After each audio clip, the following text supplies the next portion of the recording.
Check out Night Dream's website at www.nightdreamstalkradio.com.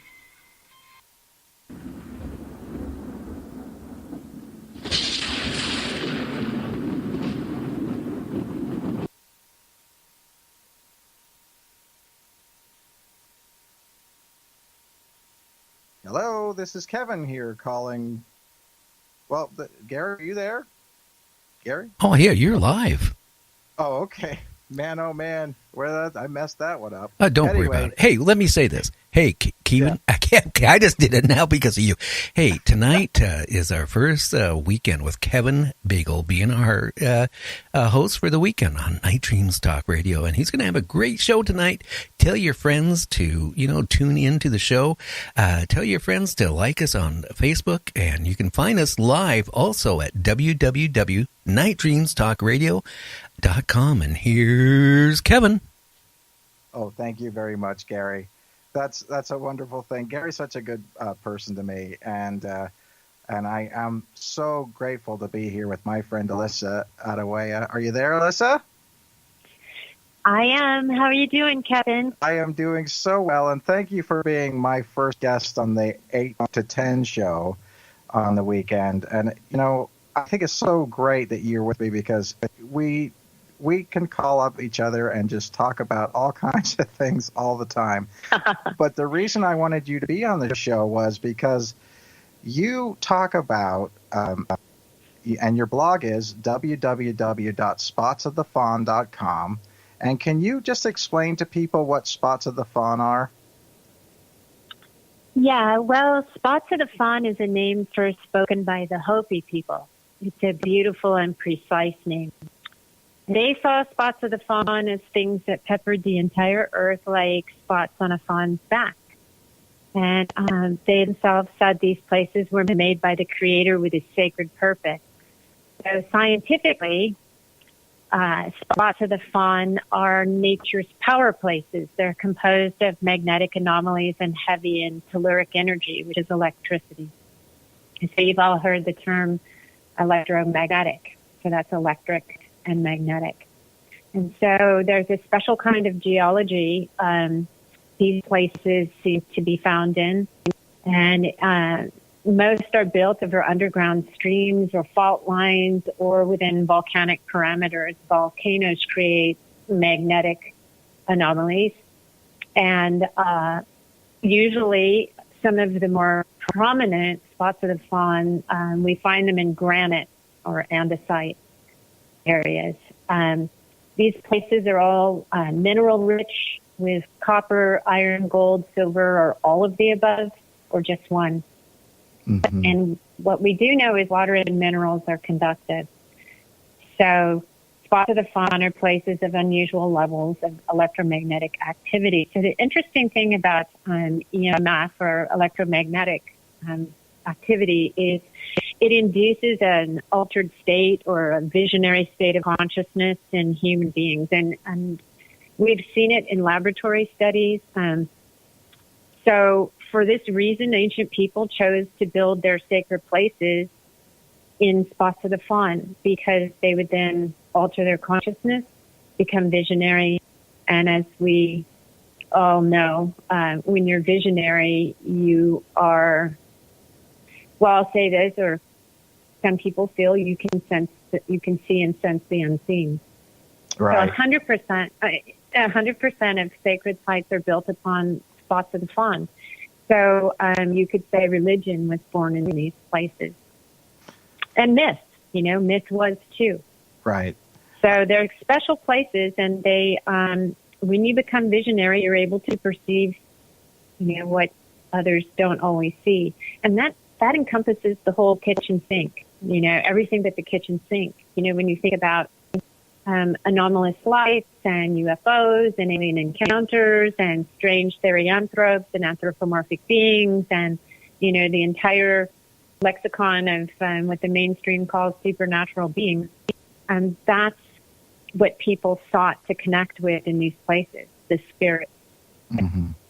And I think one of the things that's interesting from my standpoint of view, that I grew up in Ireland and we strongly believe in spots of the fawn. We would call it something else, but it's a worldwide phenomenon for sure. And it is one of those things where you can find that, and a lot of people try to mark these out with ley line maps and things like that. But it is interesting that some of the work that you've done in Severed Hand, which is a place that you did some specific work on the subject at, that it really did evoke some different types of altered consciousness and experiences that you've had some really hard times trying to, explain to people. Yeah. Yeah, thanks for bringing that up. Usually I go on the radio and it just, it somehow just devolves into the experiences I had out there. But I'm not a scientist. First of all, I have a 7th grade math level. So my experience comes from the way I was brought up. And I was taught to become visionary at a very early age.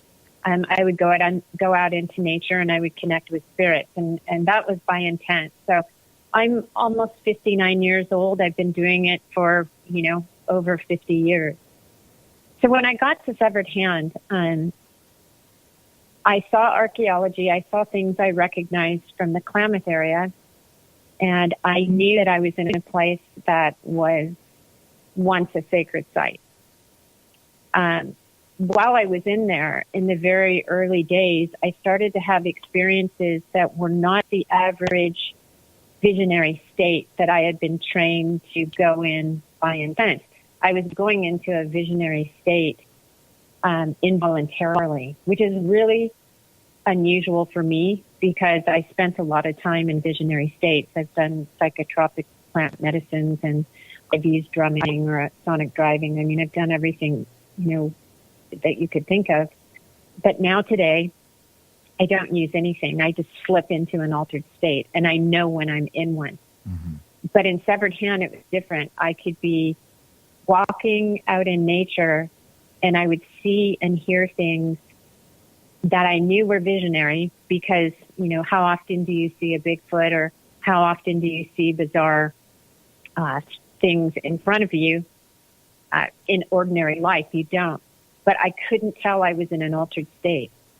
I wasn't drumming, I wasn't on anything.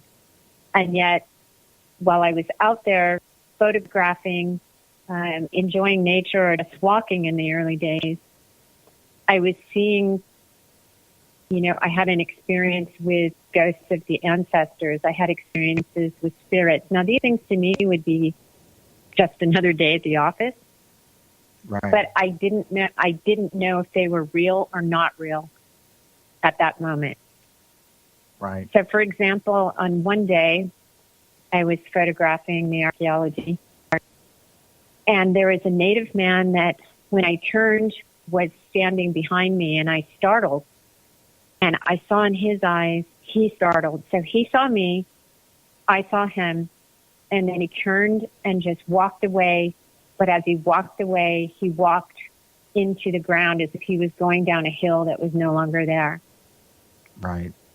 So that's the kind of thing that I would see where I would startle and think, oh, this is a real person, or this is a real being. Right. I want to be clear that I feel I was in a visionary state, and I feel that is the beauty of these places, that they take you into an altered state of consciousness where you do perceive what is normally unseen. Right, and there is a whole world out there. And I think that that's one of those things that's interesting, Alyssa, from different standpoints.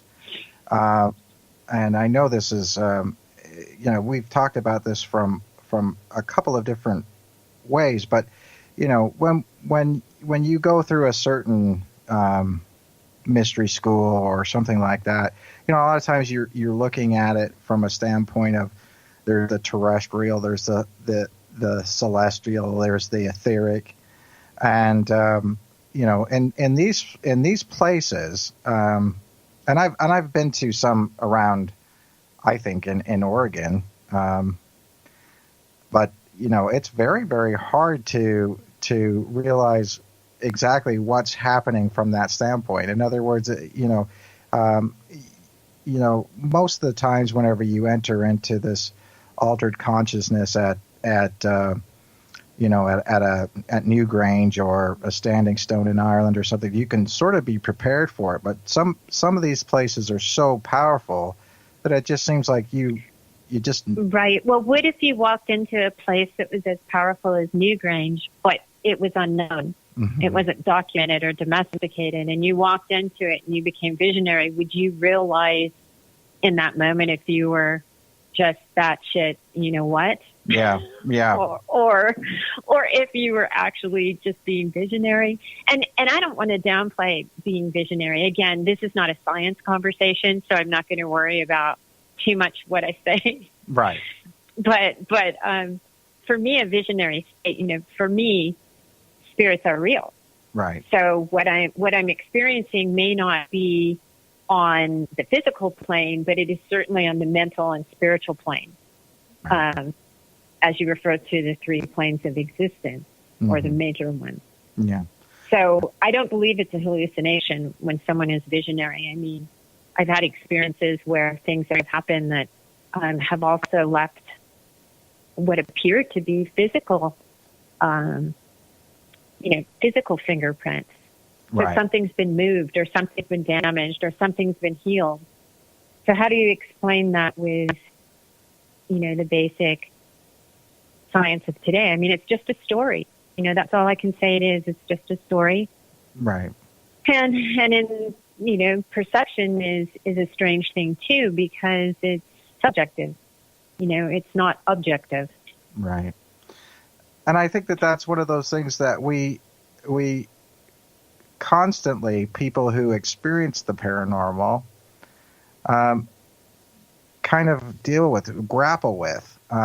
Is this? It's real to the person who's experiencing it.